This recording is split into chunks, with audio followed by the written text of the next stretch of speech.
What's up everyone, welcome back. I'm Jared with Scamware 101, and in this video we're talking about 5 more red flags that indicate you're dealing with a scammer. This is a follow-up to our previous 5 red flags video because there are many red flags you should be aware of. In this video we're discussing 5 more common red flags that indicate you're dealing with a scammer. We'll talk about text message red flags, email red flags, and phone call red flags that'll help you recognize and stop a scam. We have a free scam awareness mailing list you could join by visiting scamaware101.com and clicking Join Mailing List. If you appreciate what we do and want to donate, you could donate directly by going to scamaware101.com/donate. On YouTube, we have the thanks button enabled and monthly memberships available. You could also visit our merch store through our website or on our YouTube channel. We have coffee mugs, mouse pads, stickers, water bottles, all useful merch to help remind yourself and loved ones to stay scam aware. They make great gifts too. Make sure to hit the like, follow, and subscribe button on whatever platform you're watching this on, and leave a comment. I appreciate you all, and I'll do my best to reply to every comment left. Now, let's talk about 5 more red flags that indicate you're dealing with a scammer. The first red flag we're going to talk about that indicates you're dealing with a scammer is that they create a sense of urgency using fear and threats. They'll often insist on immediate action like payment being made or information being provided. Scammers try to create a sense of urgency and fear because those emotions push people to react quickly without taking time to think. The more panic and pressure scammers can create, the faster a victim will hand over money and information. Many scams use urgency and fear to pressure their victims. For example, grandparent scams. That's when victims think a loved one has been in an accident or is in trouble. The victim acts quickly to help a loved one who they think needs immediate assistance, but it's all a scam. Another scam that relies on urgency, fear, and threats is arrest warrant scams. That's when the scammer impersonates law enforcement and claims an arrest warrant will be issued if immediate payment isn't made. That can be a scary situation, and the victim feels pressured to pay quickly under the threat of arrest. Another scam that uses urgency and fear is bank impersonation scams. The scammer impersonates a bank or agency claiming to investigate fraud. They'll tell the victim someone has access to their bank account and funds must be moved quickly to secure them. Fearing the worst, a victim will transfer the funds to the scammer, thinking they are following the bank's instructions. Scammers use fear and threats to create a false sense of urgency in victims, so they'll take immediate action without thinking about it. That's the whole point. They don't want the victim to think about the situation. They just want them to react quickly by making payment or providing information. That's red flag number 1. They use urgency, fear, and threats to pressure a victim into immediate action. Tell us in the comments how scammers have been threatening you trying to create fear. I want to hear your stories. Leave a comment. Red flag number 2 that you're dealing with a scammer. The voicemail instructs you to call number displayed on your caller ID instead of stating an actual phone number. Scammers change phone numbers often and use many different phone numbers across their scams. That's why instead of saying a phone number in their recordings, they'll say call number displayed. A team of scammers can then use the same recording regardless of phone number. Also, they won't have to re-record anything when a phone number changes. Sometimes it's just more efficient for a scam operation to say, call number displayed. And lucky for us, that's a big red flag. We see this tactic a lot, and some scam examples include fake order notification scams. That's when a voicemail or phone call claims an order was placed and instructs you to call number displayed to cancel or dispute the order. Calling the number will connect to a scammer who impersonates customer support. Utility, internet, and cable provider impersonation scams. A voicemail claims your promotional discount is expiring or a payment is due, then instructs you to call number displayed. A real service provider would leave an actual phone number to call, not instruct you to call the number displayed. Calling back that number will connect to a scammer who impersonates the service provider. IRS and tax forgiveness scams. That's when a voicemail claims you owe back taxes but are entitled to tax forgiveness. It then instructs the victim to call a number displayed to speak with a tax specialist. Calling the number will connect the victim to a scammer who steals their personal and financial details. It's important never to return phone calls by calling the number displayed. If you're concerned the voicemail is real, look up the official contact phone number and contact the organization directly. Do not trust the phone numbers displayed on caller ID. Do not trust the phone numbers left by the caller. You always have to verify through official sources and official channels the real phone number for the organization to call. So that's red flag number 2. If you get a voicemail and it instructs you to call back number displayed, instead of stating an actual phone number, don't trust it. Let me know in the comments how often you get voicemails telling you to call back number displayed instead of stating a phone number. Also, leave a comment if you've been targeted with any of the scams we just discussed. Alright, let's talk about red flag number 3 that you're dealing with a scammer. An unsolicited email or text message instructs you to open a file attachment. Look, Cybersecurity 101, best practices, do not open file attachments that came from an unsolicited email or text message. If you weren't expecting it, don't open it. Scammers use file attachments to bypass email and text message filters. Malicious file attachments can install malware on your device or direct you to dangerous websites. If you don't know who sent the attachment or you weren't expecting it, don't open it. Examples of scams that sometimes use malicious attachments include fake invoice scams. This is when an email or text message has a fake invoice attached. The attachment usually links to a malicious website designed to steal payment details. Undeliverable package scams. This is when an email or text message impersonates FedEx or other delivery services, claiming updated delivery information is needed. It instructs victims to click a file attachment to update their address. Don't do it, it's a scam. Unpaid road toll scams. This is when an email or text message includes an attached document or PDF file claiming an unpaid road toll is due. The attachment links to a fake website that steals payment details.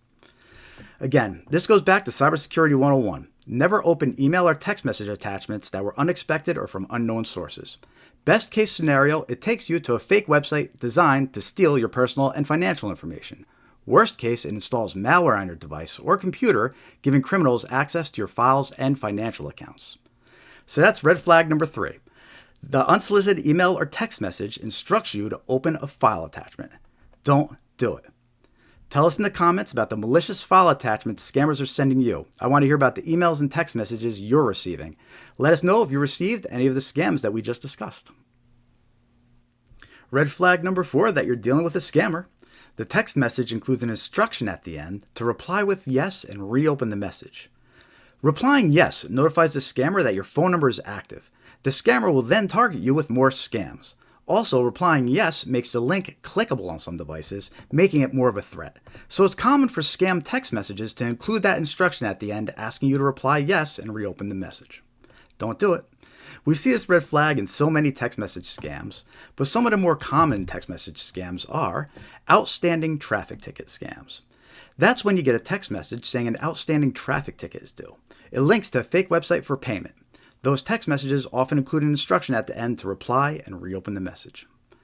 Undeliverable package scams. This is when a text message impersonates a delivery service, claiming updated delivery information is needed. This scam includes a malicious link to a website that steals payment details. These messages often include the instructions to reply and reopen. Don't trust it. IRS and Department of Revenue impersonation scams. Text messages claim you're entitled to a refund but must confirm your details to receive it. The message includes a malicious link to steal any banking details entered. These text message scams often instruct you to reply yes and reopen the message. Again, replying yes notifies the scammer your phone number is active. That makes them target you with more scams. Never reply yes to an unsolicited text message, especially when it includes a suspicious link. That's red flag number 4, that it's a scammer. The text message includes an instruction at the end to reply yes and reopen the message. Be suspicious and don't fall for it. Let me know in the comments if you notice that instruction in the text message scams you're receiving. I want to hear from you. And now our last red flag that we'll talk about in this video, red flag number 5. The caller asks to confirm personal information like date of birth, social security number, or Medicare number. Scammers often impersonate medical services, financial institutions, and government agencies to steal your personal information. Sometimes they claim to have an important message but must verify your identity first. Other times they'll say a new card is being issued but ask to confirm your current card number first. These are all clever tricks to obtain your personal information. Some common scams where an unsolicited caller requests personal information include Medicare and healthcare scams. They impersonate healthcare services and ask you to confirm personal information like Medicare number, date of birth, etc. The scammers use that information to file fraudulent medical claims for services and equipment. Never provide your Medicare number or other healthcare information to an unsolicited caller. Government impersonation scams. We see this all the time where scammers impersonate Social Security or the IRS. They'll claim you're entitled to a refund but ask to confirm personal information and banking details to receive it. The scammers then clear out your accounts and use your identity for other fraudulent activity. Don't give your information to an unsolicited caller claiming to be from a government agency. Look, if somebody calls you out of the blue asking you personal details about your healthcare, financial, or other personal services, don't trust it. Always hang up and never give an unsolicited caller personal details about yourself. If you're concerned that's a legit inquiry, reach out through official channels. If the caller claims to be from your bank, hang up and call your bank directly. If the caller claims to be from your healthcare provider, hang up and call your healthcare provider directly. Never give away your personal details to an unsolicited caller, regardless of who they claim to be or how much they know about you. All right, that's red flag number 5. The caller asks to confirm personal information like date of birth or social security number, Medicare number. Don't fall for it. Don't give out that information. This tactic gets used in a lot of different scams, so let me know in the comments how often you're being asked for medical or personal details by an unsolicited caller. Warn others in the comments about these scams and let's help keep each other safe. All right, that was 5 more red flags that indicate you're dealing with a scammer. Here's a quick summary of the 5 red flags we just discussed. Red flag number 1. They create a sense of urgency using fear and threats. The scammer insists on immediate action. Don't give in to the pressure tactics. Hang up and verify the situation through official sources. Red flag number 2. A voicemail instructs you to call number displayed on the caller ID instead of stating an actual phone number to call back.